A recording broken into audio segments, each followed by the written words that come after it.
Hi, this is Jared, and today I'm joined by two of my favorite books once again. This is God's Holy Word, the Holy Bible, and this is the 1991 Baptist Hymnal.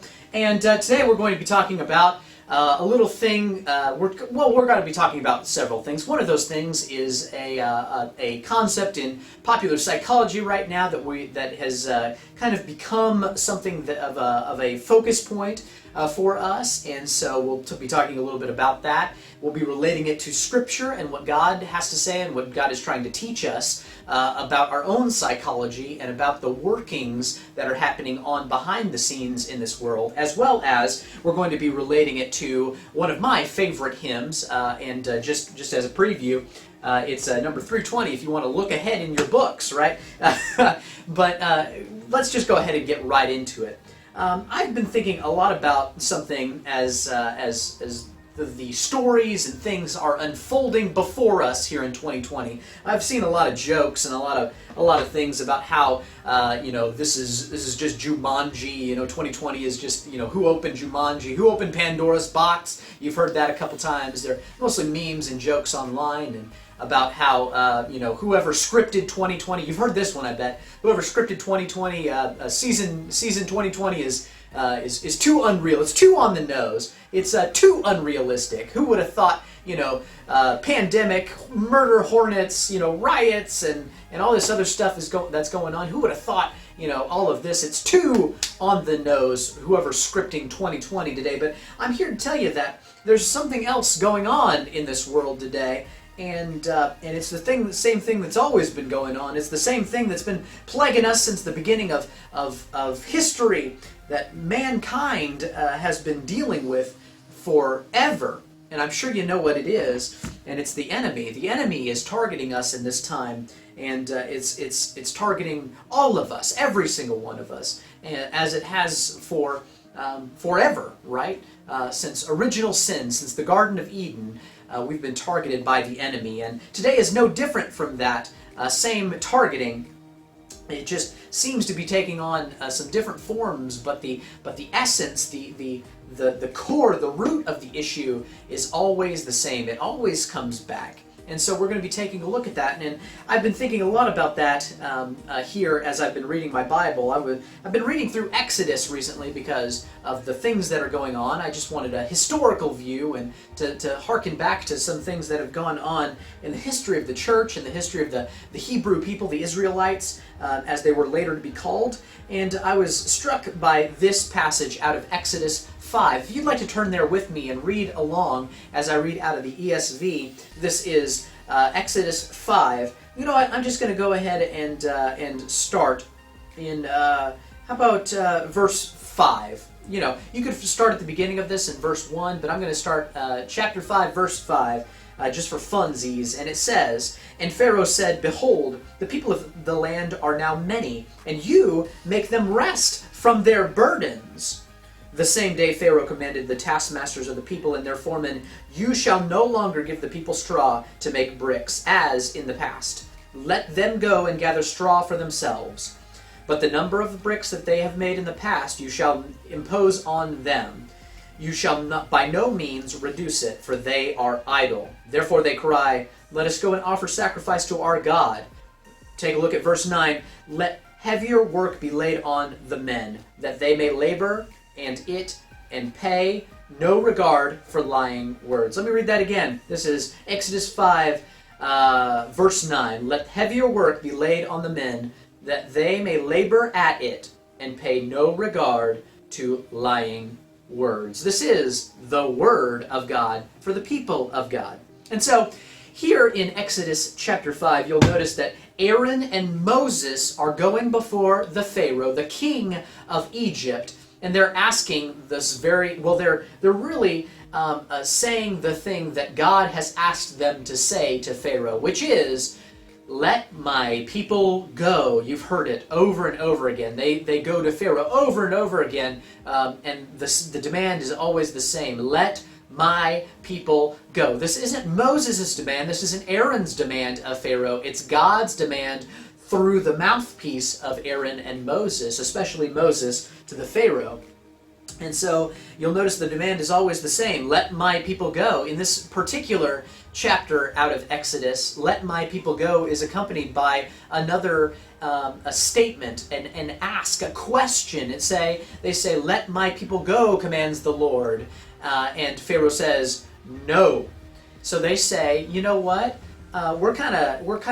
We have fear of the Lord in our hearts. Aaron and Moses say to Pharaoh. So they say, why don't you allow us, this is a paraphrase, why don't you let us go out to the wilderness for 3 days and let us make sacrifices to our God? And Pharaoh says, what do you mean? You've got time enough to get out of Egypt, to go into the wilderness and to make these sacrifices? You must have too much time on your hands if you think that you have the time to make these extra sacrifices, that you think that you can get away from your labors, from the work that I'm asking you to do. No, instead, I'm going to go to my taskmasters, my foremen, and say to them, look, let's make their job harder. Let's give them less resources. Let's make their jobs harder. They must have too much time on their hands if they're asking for this thing. So let's make their job even harder than it was before. We'll ask the same amount of work from them, but we'll give them less resources and expect them to produce the same amount, to produce the same amount of results. And so that's what happens here in Exodus 5. And you know, it struck me today that this is a task, this is an extra burdensome task to the people, the Hebrew people, these people who are in captivity, the slaves to the Egyptians. And so what does it have to do with us today? Well, it's the same tactic that Pharaoh uses, but he borrows it from the enemy. And I'm trying to figure out how to word this properly. But you've heard it said that the idle hands are the devil's playthings, and that is true to a certain extent. You've heard this said that idleness is right next to sin. It's the gateway in which the devil can create, you know, something out of that. If you're not moving, you're working your hands, then that's something that the devil can use. But here in this chapter out of Exodus, we're shown that moderation might be the thing that we truly need, that it's not just idle hands that the devil can use, but that the devil uses this tactic of, well, if I can't trip them up, if I can't make them trip up in regards to sin, if I can't tempt them into doing something wrong, well, maybe I can distract them instead. And distraction is the enemy's tool here. And Pharaoh copies that tool, copies that concept from the enemy, and uses this work, this distraction, as his tool from doing the work that God is asking the people to do. And we see that today in our very, very busy lives. We're asked to look here, look there, look at the new shiny object, look at the new headline here on Facebook, on Instagram, on Twitter, look at the new thing that just came out, look at this, look at this, look at that, right? And you hear this all over from all different sources, from all different sites, from all different platforms, but the reality is that that's a tool of the devil, that if he can't trip you up using temptation, using these things against you, then what he's going to do is he's going to make you more busy. He's going to distract you from your goal. And that's what I took away from this passage out of Exodus chapter 5, especially verse 9. Have you ever seen, maybe you've heard of this thing called selective attention? It's a popular concept in modern psychology, and it essentially says that we have finite resources in our brain that are devoted to what we consider attention. You can see this in your eyes, right? They have developed over time to be high definition in one singular small area, and that's right in the center of your eyes. And you can try this if you want to focus on something, and then try and in your peripheral vision, try and make out what's in your periphery. And so you're looking at this one thing, and you can see it high def. You can see words, you can see letters, you can see language, you can see little specks and the most minute detail of this thing. But in the outskirts, in the limits of your vision, everything gets a little bit more blurry, right?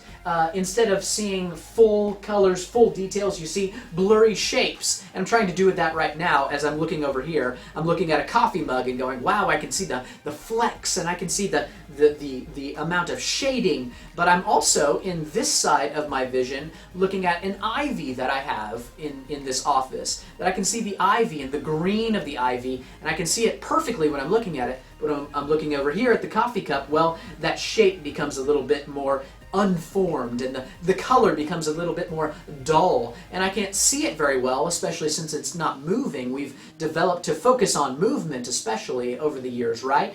And so this is something that is in us, that is coded into us, that God gave us this gift for selective attention. I'm sure you've jumped on YouTube before, and maybe you've even tried this little test. It's called the attention test. If you haven't tried it, I'll invite you to try it yourselves, and I won't spoil it for you, but you're asked to count the number of times. There's two teams, basketball teams, and they pass the ball around, and you're asked to count the number of times one of the teams makes a number of passes. And then what you don't realize is that something else is going on in the center. If you've seen this, you know exactly what I'm talking about, and that's selective attention. The reality is that our biology dictates how much attention we truly have. We have these finite resources, and we can only focus on these limited amount of things in high definition at one time. And so my question to you is, what is your focus? Is your focus on the mission that God has set out before you for today, for this year, for this decade? Or are you being distracted by the things that are going on around you? Are you being distracted by the newest headline that's going out? Are you distracted by the thing that your friends said over here on Facebook? Are you being distracted away from the good news of Jesus Christ about sharing the gospel story? Are you getting caught up in these things that don't matter, that aren't part of your gospel story, that are just fleeting? They're for now, they're popular, and they're shiny objects, and they're interesting because they're so new, but they're not the thing that we're called to be doing at this time, that God is calling you to be doing. I would caution you against this kind of attention, that this is a tool that the enemy truly does use, and I'm not immune from this thing that is called selective attention. In fact, many of you know, especially those of you who have known me for a long time, I've struggled many years with attention deficit, ADHD, even as a child and into my adulthood, and I've learned some abilities to cope with this thing. But the reality is that attention is such an interesting thing. It's so fleeting, and it's so there's this element, especially in ADHD people. It's called hyperfocus, and I think it's my superpower sometimes. But in reality, it means that there's a very limited amount of things that I can focus on, and I focus very well, and then everything else disappears. Hunger, time, everything else melts away except for the thing that you're focused on. That's the concept of hyper-focusing, and I think that some of you in your homes in this time of COVID-19, of pandemic, of rioting, of protesting, all of these things are holding your attention unduly, perhaps, and perhaps not. Maybe it's your calling to spread news or to do these kinds of things, but what I would caution you against is really honing in, or rather what I would encourage you to do is really hone in on what God is calling you to do in this day, at this week, in this month, in this year, and in this decade. And is what you're focusing on today part of that narrative, or is it something that's just going to pass by the wayside? Is it something that's not going to matter tomorrow? Is it something that is just going to be popular today but gone the next? And I fear for some of the people that I'm interacting with that they're losing the plot, that they're distracted by these things that the enemy is putting before them because the enemy hasn't been able to tempt them. They're strong, godly people. The enemy hasn't been able to wrestle them away from the love of God, but he has been able to distract them from their mission in life. And so I would just encourage you so much today to live into that mission, to stay focused on the prize that God has set before you in Jesus Christ and the gospel message that he has given you and presented us in his holy word, that sharing that gospel message, that evangelism, and that showing the good news and the love of Jesus to others, that's always our mission, each and every day. And so I was reminded, after thinking about all these things, and I know that was a lot to throw at you. I'm so sorry for throwing all of that information at you today, but I hope it was encouraging. Now I'm reminded today about this hymn. It's number 320. Some of you already flipped ahead, but the title of the hymn is Turn Your Eyes Upon Jesus. And I think it's very applicable to our story today. I'm just going to focus in on the chorus. You know it well, the refrain. It says, turn your eyes upon Jesus. Look full in his wonderful face, and the things of earth will grow strangely dim in the light of his glory and grace. Is that the truth? Is that true in your life today? Certainly. Certainly that's the truth, but is it true in your life today? Are the things of earth growing strangely dim when you turn your eyes upon Jesus? When you look upon his wonderful face, the light of the world? Does everything else in the brilliance of the sun seem dimmer, seem more distant, seem less high definition? Because that's what it is. That's part of our biology. When we focus on something, then everything else kind of goes by the wayside. Everything else becomes a little bit more distant. Everything else becomes a little less, right? And so, I would encourage you, if you're focused on Jesus, everything else kind of falls away. You're not distracted by these things that are coming and going. You're not distracted by what's coming into vogue today. You're focused. You're not finished. You're focused on the Word of God, on his message to you, on his mission on your life, and you're living directly into that. And everything else is growing dim in his light, in his glory, in his grace. May that be for all of us today. May that be certainly for you as we go into this weekend. I hope you have a great weekend, especially you fathers out there. Thank you so much for leading in your houses, and especially you father figures. I so very, very much appreciate you. Happy Father's Day, and if you're here in Midland and you're here at this church, we'll see you up on the stage for our Father's Day special chorus. We'll see you then on Sunday. Happy Father's Day. Have a great weekend, everyone else, and go in God's peace.